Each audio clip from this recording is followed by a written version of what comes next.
Legendary leaders हैं उनको याद करने के वास्ते कमोमरेटिव मीटिंग है जिसमें गुलाम मोहम्मद सादिक साहब हैं, सईद मीर कासिम साहब हैं, गुलाम मोहम्मद मीर लस्जन साहब हैं।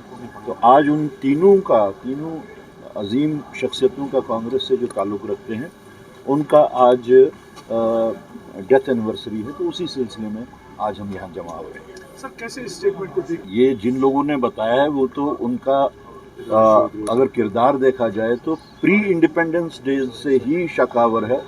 जो लोग अंग्रेज़ों के मुखबिर रहे हों वो किसी को क्या सर्टिफिकेट दे सकते हैं। सबसे पहले तो ये बिल्कुल सही है कि अपोजिशन की बात नहीं सुनी जा रही है, जिसमें अहम किरदार होता है चेयरमैन का या स्पीकर का। जहाँ तक चेयरमैन साहब का ताल्लुक़ है, with all due respects to the chair, उनका पर्सनल जो किरदार है वो बहुत ही पार्टिजन है। वो तो कुर्सी पे बैठ के जैसे बीजेपी के या आरएसएस के संचालक की तरह काम कर रहे हैं वहाँ पे, तो उस हिसाब से मेरे ख्याल में ये एक सही मैसेज है कि यहाँ पे अभी मज़ीद जो आरएसएस और बीजेपी का एजेंडा चलाने की सरकारी तौर या आईनी तौर जो कोशिश की जा रही है उसको अब इजाज़त नहीं दी जाएगी। कि ये चीज़ें डेमोक्रेटिक सेटअप में एग्रीमेंट्स और डिसएग्रीमेंट्स होते रहते हैं, इसको उतना अहमियत नहीं दी जानी चाहिए। जहाँ पे डिसएग्रीमेंट्स हैं वहाँ पे एग्रीमेंट्स भी क्रिएट किए जा सकते हैं, तो ये कोई बड़ी बात नहीं इस वक्त हमारे साथ। कांग्रेस की 90 नहीं है, 101 हैं इस वक्त, और टोटल राज्यसभा और लोकसभा में 150 एमपीज़ हैं।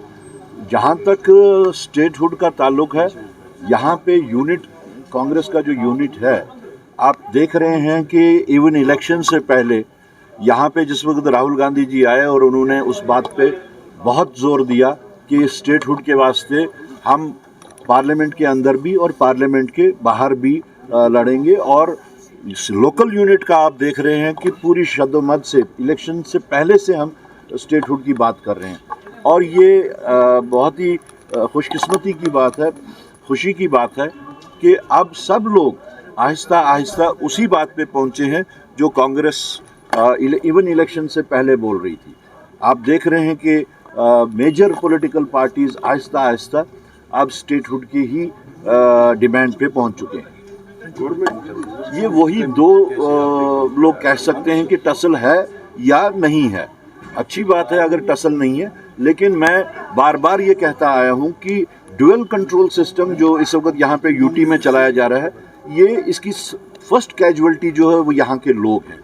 और उसके बाद में साथ साथ it is not good for the democratic system. एक गलत प्रेसिडेंस बनाई जा रही है जहाँ पे इख्तियारात का अभी तक सरकार को बने हुए भी इतना टाइम हो गया, लेकिन अभी तक सर ये जो इख्तियारात के जो आपस में किसको क्या इख्तियारात हैं वो अभी तक तय नहीं हो रहा है। That is not a good trend.